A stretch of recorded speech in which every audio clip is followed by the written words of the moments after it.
दोस्तों, पाकिस्तान के मौजूदा सियासी हालात के बारे में बात करते हुए मैं ये कहूँगा कि ये कहानी 1 या 2 दिन की नहीं है।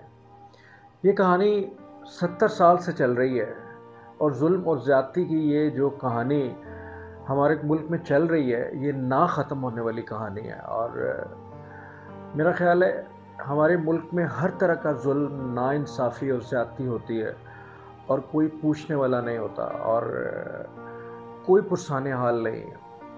जब ये सारे मामलात इकट्ठे हो जाते हैं और लोगों का गम और गुस्सा बहुत ज़्यादा बढ़ जाता है और वो इश्तियाल अंगेज़ी की सूरत अख्तियार करके ऐसी कंडीशंस शो करता है और लोग फिर सड़कों पे आना शुरू कर देते हैं। और फिर कुछ ऐसे अवामिल भी उसमें शामिल हो जाते हैं, शरपसंद अवामिल, जो वाकई इस मुल्क को तबाह करना चाहते हैं और बर्बाद करना चाहते हैं। दोस्तों, पाकिस्तान हमारा बहुत ही खूबसूरत और बहुत प्यारा मुल्क है और हमें अपनी जान से भी प्यारा है। और हम चाहते हैं कि हमारे पाकिस्तान में हमेशा खुशियाँ ही खुशियाँ हों और हर तरफ से ठंडी हवाएं आएँ और कभी कोई गम और बुरी खबर हमें सुनने को ना मिले।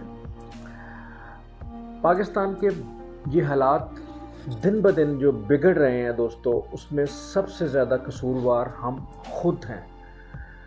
हम सारे लोग हैं, 22 करोड़ 25 करोड़ जो अवाम है वो सारी इसमें शामिल है कि हम अपना एहतसाब खुद नहीं करते।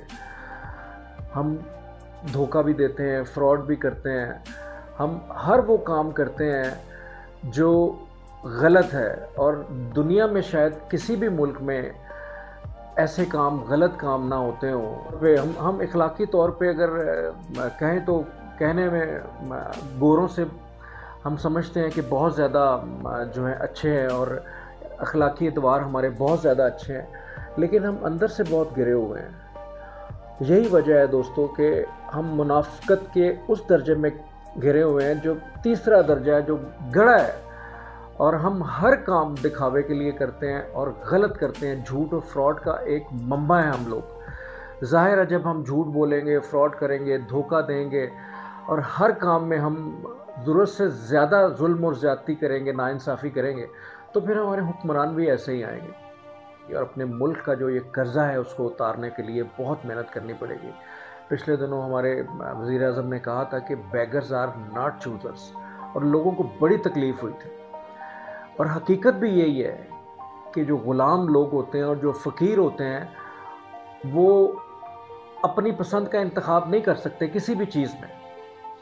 और यही वजह है कि हमारी कौम को, हमारे लोगों को जो है वो लोग ऑपरेट कर रहे हैं जिनके हाथ में हमारा कर्ज़ा है, जिनका हमने कर्ज़ा देना है, वो हमें ऑपरेट कर रहे हैं। वो हम चाहें भी तो अपने मुल्क के इदारों को सही नहीं कर सकते, हम चाहें भी तो अपने सारे मामलात को ठीक नहीं कर सकते जब तक हमारे मुल्क के कर्ज़े नहीं उतरेंगे।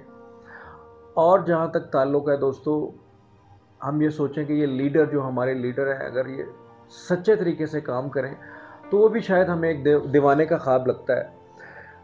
आप देख लें, हमारे जितने भी हुक्मरान जो टिकट्स बांटते हैं, कितने कितने करोड़ की बांटते हैं। वो 5-5, 6-6, 8-8, 10-10 करोड़ की टिकटें इलेक्शन से पहले बांटते हैं।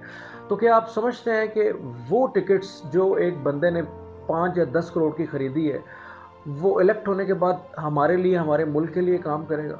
वो पहले अपना पेट भरेगा, पहले वो पैसा कमाने की कोशिश करेगा जो उसने लगाया है, और हर तरह से करप्शन करके वो अपना वो पैसा पूरा करने की कोशिश करेगा जो उसने टिकट लेने के लिए किया है। तो हम बेचारे ये सोचते रहते हैं शायद लीडर आएंगे और वो अच्छा काम करेंगे और हमारा मुल्क ऊपर जाएगा। किसी एक लीडर के आने से कुछ भी होने वाला नहीं है जब तक हम अपना खुद एहतसाब नहीं करेंगे और ऐसे लोगों को इलेक्ट नहीं करेंगे जो वाकई एक सच्चे इंसान और सच्चे मोमिन हो इस मुल्क के लिए। अल्लाह ताला हमारे मुल्क की हिफाजत करे और इसको हर परेशानी और दुख से दूर रखे। अल्लाह हाफ़िज़।